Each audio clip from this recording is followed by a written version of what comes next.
সম্প্রতি সাঙ্গ হয়েছে রাজ্যের দুই বিধানসভা কেন্দ্রের উপভোট।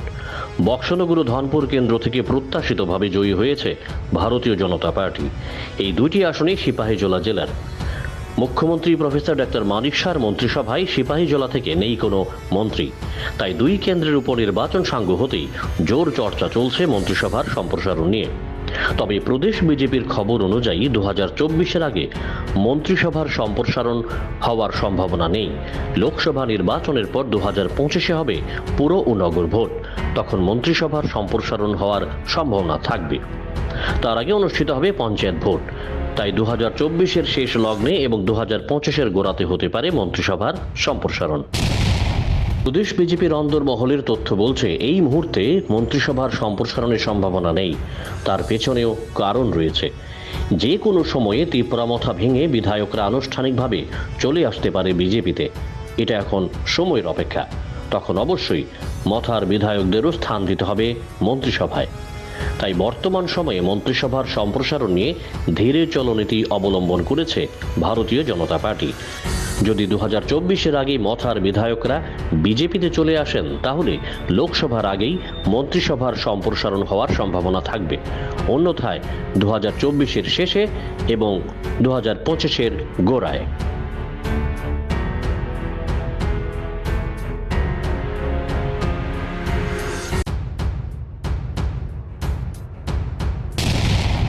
এই মুহূর্তে ভারতীয় জনতা পার্টি পরিচালিত সরকারে মন্ত্রীর সংখ্যা 9 জন। পশ্চিম জেলা থেকে রয়েছেন খোদ মুখ্যমন্ত্রী প্রফেসর ডক্টর মানিক সাহা, পরিবহন ও পর্যটন দপ্তরের মন্ত্রী সুশান্ত চৌধুরী, বিদ্যুৎ মন্ত্রী রতনলাল নাথ। উত্তর জেলা থেকে রয়েছেন কারামন্ত্রী শান্তনু চাকমা। ঊনকোটি জেলা থেকে মন্ত্রিসভায় রয়েছেন ক্রীড়ামন্ত্রী টিঙ্কু রায় ও প্রাণী সম্পদ বিকাশ দপ্তরের মন্ত্রী সুধাংশু দাস। গোমতী জেলা থেকে রয়েছেন অর্থমন্ত্রী প্রণজিৎ সিংহ রায়। দক্ষিণ জেলা থেকে রয়েছেন আইপিএফটি বিধায়ক তথা কর্পোরেশন মন্ত্রী শুক্লাচরণ নোয়াতিয়া। খোয়াই জেলা থেকে রয়েছেন উপজাতি কল্যাণ দপ্তরের মন্ত্রী বিকাশ দেববর্মা। এছাড়া উত্তর জেলা থেকে রয়েছেন রাজ্য বিধানসভার অধ্যক্ষ বিশ্ববন্ধু সেন। পশ্চিম জেলা থেকে আছেন উপাধ্যক্ষ রামপ্রসাদ পাল। খোয়াই জেলা থেকে আছেন রাজ্য বিধানসভার মুখ্য সচেতক কল্যাণী রায়। কিন্তু ধলাই ও সিপাহীজলা থেকে কাউকে স্থান দেওয়া হয়নি রাজ্য মন্ত্রিসভায়। সদ্যসমাপ্ত উপনির্বাচনের পর সিপাহীজলা জেলা থেকে বিজেপির বিধায়কদের মন্ত্রিসভার স্থান দেওয়ার জন্য গুঞ্জন শুরু হয়েছে। বক্সনগর ও ধনপুর বিধানসভা কেন্দ্র থেকে জয়ী হওয়া দুই বিধায়ক তফাজ্জল হোসেন ও বিন্দু দেবনাথের নাম উঠে আসে। তাদের পাশেই জলজল করছে নলছর কেন্দ্র থেকে জয়ী হওয়া বিজেপির প্রার্থী কিশোর বর্মনের নামও। বিজেপি আইপিএফটি জোটের প্রথম মন্ত্রিসভায় সিপাহীজলা জেলার চরিলাম বিধানসভা কেন্দ্র থেকে জয়ী হওয়া বিজেপির প্রার্থী জিষ্ণু দেববর্মনকে উপমুখ্যমন্ত্রী করা হয়েছিল। কিন্তু দুর্ভাগ্যের বিষয় 2023-এর বিধানসভা নির্বাচনে জিষ্ণু দেববর্মন জয়ী হতে পারেননি।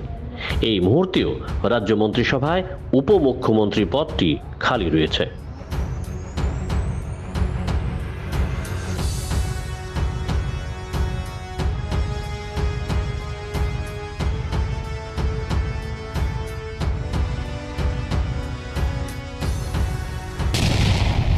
রাজ্য রাজনীতির ইতিহাসের পাতায় চোখ রাখলে দেখা যায় বক্সনগর ও ধনপুর দুইটি বিধানসভা কেন্দ্র থেকে জয়ী হওয়া বিভিন্ন রাজনৈতিক দলের প্রার্থীরা স্থান পেয়েছিলেন রাজ্য মন্ত্রিসভায়।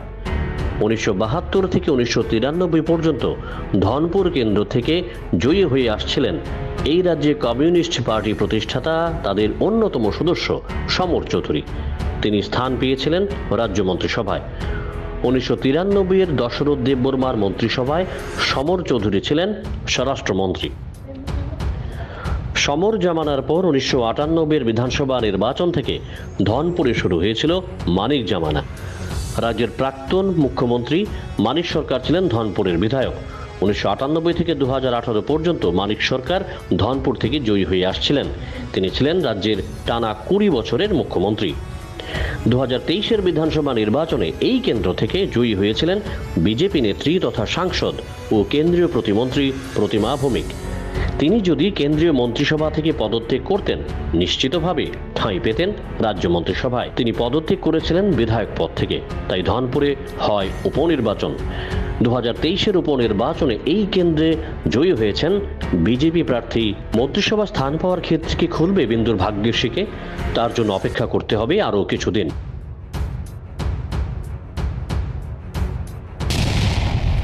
বক্সনগর কেন্দ্রের লোকজনও বারবার হাতের কাছে পেয়েছেন মন্ত্রীদের। 1972 সালে বক্সনগর কেন্দ্র থেকে প্রথম জয়ী হয়েছিলেন কংগ্রেস প্রার্থী মনসুর আলী। তিনি স্থান পেয়েছিলেন রাজ্য মন্ত্রিসভায়, হয়েছিলেন কৃষিমন্ত্রী। 1977-এর বিধানসভা নির্বাচনে এই কেন্দ্র থেকে জয়ী হয়েছিলেন সিপিআইএম প্রার্থী আরবের রহমান।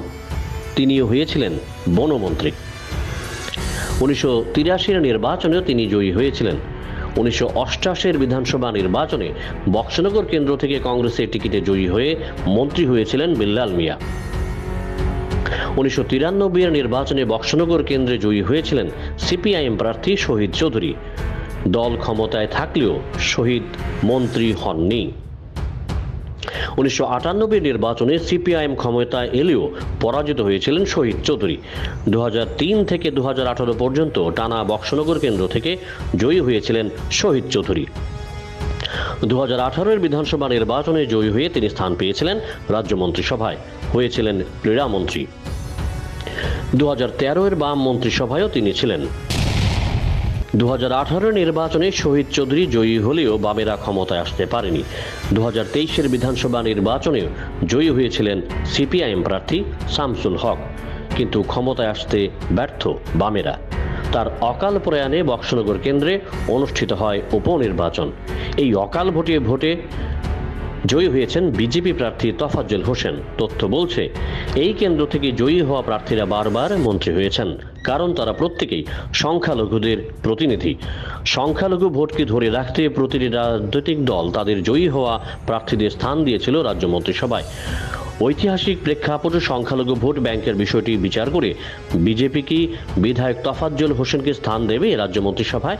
এই লক্ষ টাকার প্রশ্ন এখন ঘুরপাক খাচ্ছে বক্সনগর কেন্দ্রের মানুষের মণিকোটরে।